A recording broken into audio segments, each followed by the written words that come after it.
আজকে রান্না করব কাশি চিকেন। আর এই চিকেন রান্না করার জন্য প্রথমে আমি আলুগুলোকে ভালো করে লাল লাল করে ভেজে নিচ্ছিলাম। তো হ্যালো সবাইকে, সবাই কেমন আছেন?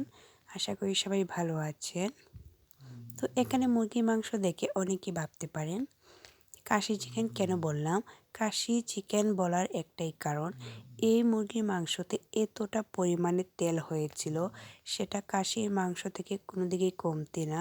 তো দেখতেই পাচ্ছেন কতটা পরিমাণে তেল, পুরোপুরি এক বাটি তেল হয়েছিল এই মুরগির মাংসতে। যেরকমভাবে একটা কাশির মাংসতে তেল হয়, সেরকমভাবে এই মুরগির মাংসতে তেল হয়েছে, তাই বললাম যে কাশি চিকেন। তো এখানে আমি ম্যারিনেট করে নিচ্ছিলাম, সব ধরনের মশলা দিলাম, তারপর লেবুর রস টক দিয়ে ভালো করে ম্যারিনেট করে আধা ঘন্টা রেস্টে রেখে দিয়েছিলাম।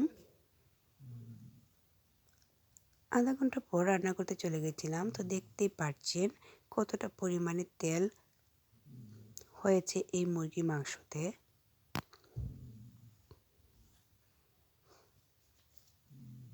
দেখেই মনে হচ্ছে এটা কাশির মাংস, মুরগির মাংস একদমই মনে হচ্ছিল না। আর রান্না করে খাবার পরেও কিন্তু মনে হয়নি এটা মুরগির মাংস রান্না করেছি, এতটা পরিমাণে মজাদার হয়েছিল এই মাংসটা।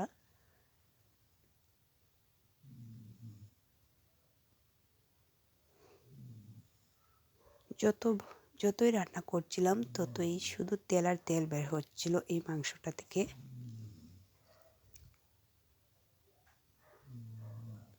রান্না করে যখন সবাইকে খাবার দিয়েছিলাম তখন কেউই বুঝতে পারেনি এটা মুরগির মাংস ছিল।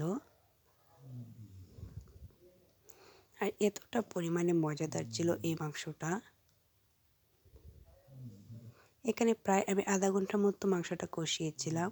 তো কষানো হয়ে গেলে এখানে আমি দিয়ে দিলাম ভেজে রাখা আলু, আর দিয়ে দিলাম পরিমাণ মতো পানি। যেহেতু এই মুরগির মাংসগুলো একটু শক্ত, তাই একটু পানির পরিমাণটা বেশি করে দিয়েছিলাম। তো এখানে মাংসটা হয়ে গেছে, আমি এখানে কয়েকটা ধনেপাতাও দিয়ে দিয়েছি। তো পুরোপুরি আমার রেডি মাংস। আমার ভিডিওটি কেমন লাগলো অবশ্যই কমেন্টে জানাবেন।